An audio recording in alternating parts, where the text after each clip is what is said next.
שבט הנשי, זה מפיצו המארחת שלנו. כאן הכנו ארוחת ערב.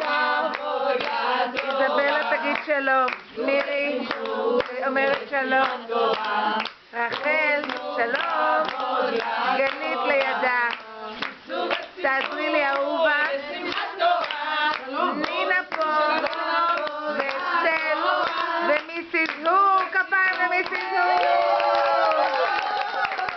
ופה אנחנו מתארחים, והנה הבת של אליקיה שטרחה והכילה לנו ארוחת ערב. מנקה עכשיו את המטבח. מנקה, בנות, יש לכם משהו להגיד לכבוד שמחת תורה? חג שמח! חג שמח! שמחה, ושנלך בשלום ונחזור בשלום. אמן, כן יהי רצון. אמן. איך מכבים את זה?